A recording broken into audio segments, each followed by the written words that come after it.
Hi hello welcome to my ఇంటి రుచులు only vegetarian. ఈరోజు ఎంతో టేస్టీగా ఒక స్వీట్ రెసిపీని ప్రిపేర్ చేసుకుందాము. పైనాపిల్ రవ్వ కేసరి. ఈ పైనాపిల్ రవ్వ కేసరి స్పెషల్గా పెళ్ళిళ్ళు ఫంక్షన్స్లో ఈ స్వీట్ రెసిపీని చేసి పెడుతూ ఉంటారు. ఇప్పుడు ఇంట్లోనే ఎలా ప్రిపేర్ చేసుకుందామో సింపుల్ ప్రాసెస్లో ఈ వీడియోలో చూద్దాము. అలాగే ఈ స్వీట్ చాలా సాఫ్ట్గా నోట్లో వేసుకుంటే కరిగిపోయేటట్టుగా ఉంటుంది.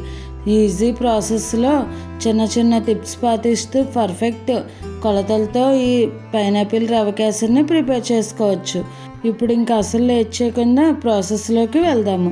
ముందుగా ఒక ప్యాన్ తీసుకుని అందులోకి ఒక పావు కప్పు వరకు నెయ్యిని వేసుకోవాలి. ఈ పైనాపిల్ రవ్వ కేసరికి నెయ్యి ఎక్కువగా ఉంటేనే బాగుంటుంది. నేను ఒక కప్పు రవ్వతో చేస్తున్నాను. దానికి గాను ఒక పావు కప్పు వరకు నెయ్యిని వేసుకోవాలి. నెయ్యి హీట్ అయిన తర్వాత మనం డ్రై ఫ్రూట్స్ని వేసుకోవాలి. ఇలా ముక్కల కింద కట్ చేసుకుని వేసుకోవచ్చు, లేదంటే ఫుల్గా అయినా వేసేసుకోవచ్చు. ఇప్పుడు ఇవన్నీ కూడా ఇలా బాగా ఫ్రై చేసుకుని ఇప్పుడు వేరొక ప్లేట్లోకి తీసేసుకోవాలి. తర్వాత ఇదే నెయ్యిలో మీడియం ఫ్లేమ్ పెట్టుకుని ఒక కప్పు బొంబాయి రవ్వను వేసుకోవాలి. దీనిని కరాచీ రవ్వ, సూజీ రవ్వ అని కూడా అంటారు. ఇప్పుడు ఈ రవ్వని దోరగా ఫ్రై చేసుకోవాలి. మీడియం ఫ్లేమ్లో ఇలా కలుపుకుంటూనే బాగా ఫ్రై చేసుకోవాలి, లేదంటే మాడిపోతుంది. ఇది రవ్వ మాడిపోతే కనుక టేస్ట్ మనకు చేంజ్ అయిపోతుంది. అందుకని కలుపుకుంటూ దోరగా మాడిపోకుండా ఇలా ఫ్రై చేసుకోవాలి, కమ్మని వాసన వచ్చేంత వరకు కూడా. ఇప్పుడు వేరొక స్టవ్ మీద 1 కప్పు బొంబాయి రవ్వకి 2.5 కప్స్ వరకు వాటర్ని తీసుకుని బాయిల్ చేసుకోవాలి.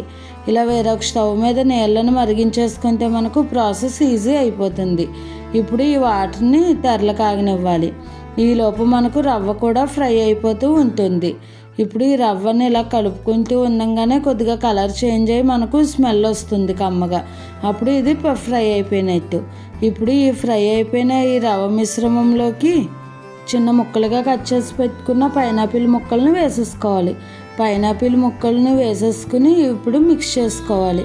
మీకు చిన్నవి కావాలంటే చిన్నగా అయినా కట్ చేసుకోవచ్చు, లేదంటే పెద్ద ముక్కలైనా కట్ చేసుకోవచ్చు. ఇప్పుడు ఈ పైనాపిల్ ముక్కలన్నిటినీ రవ్వ మిశ్రమంలో బాగా మిక్స్ చేసుకుంటూ కలుపుకున్న తర్వాత మనం బాయిల్ చేసుకుంటూనే ఈ వాటర్ని వేసేసుకోవాలి. కలుపుకుంటూ లో ఫ్లేమ్లో పెట్టుకుని వేసుకోవాలి, లేదంటే వండలు కట్టేస్తుంది. ఇప్పుడు ఈ వాటర్ అంతా కూడా ఇలా వేసుకుంటూ మిక్స్ చేసుకున్న తర్వాత మళ్ళీ కలుపుతూనే ఉండాలి. అప్పుడు మనకు ఈ మిశ్రమం దగ్గరికి వస్తుంది. కలపలేదనుకోండి అది వండల కింద కట్టేస్తుంది. అందుకని ఇలా కలుపుకుంటూనే ఉండాలి. ఇప్పుడు ఈ రవ్వ అంతా కూడా బాగా మిక్స్ అయిన తర్వాత మనం ముందుగా నానబెట్టి ఉంచుకున్న కుంకుమ పువ్వును వేసుకోవాలి. కుంకుమ పువ్వు వేసుకోవడం వల్ల ఫ్లేవర్ బాగుంటుంది, అలాగే కలర్ కూడా బాగుంటుంది. మనం వేరేగా కలర్ ఏమీ వేయనవసరం లేదు. కలర్ వేస్తే కనుక హెల్త్కి అంత మంచిది కాదు. అదే కుంకుమ పువ్వు వేసుకుంటే కలరు బాగుంటుంది, అలాగే హెల్త్కి కూడా చాలా మంచిది. ఇప్పుడు ఇదంతా ఇలా మిక్స్ చేసుకున్న తర్వాత 1 కప్పు రవ్వకి 1 కప్పు వరకు పంచదారను వేసుకుని మిక్స్ చేసుకోవాలి. మీరు స్వీట్ ఎక్కువ తింటే కనుక ఇంకొక పావు కప్పు వరకు యాడ్ చేసుకోవచ్చు. 1 కప్పు రవ్వకి 1 కప్పు షుగర్ అయితే కనుక పర్ఫెక్ట్గా సరిపోతుంది. ఇప్పుడు ఈ పంచదార కూడా వేసుకుని మిక్స్ చేసుకుంటూ ఉండాలి. పంచదార మెల్ట్ అయ్యి మళ్ళీ మనకు ఈ కేసరి కొద్దిగా పలచబడుతుంది. ఇలా కలుపుకుంటూనే ఉండాలి.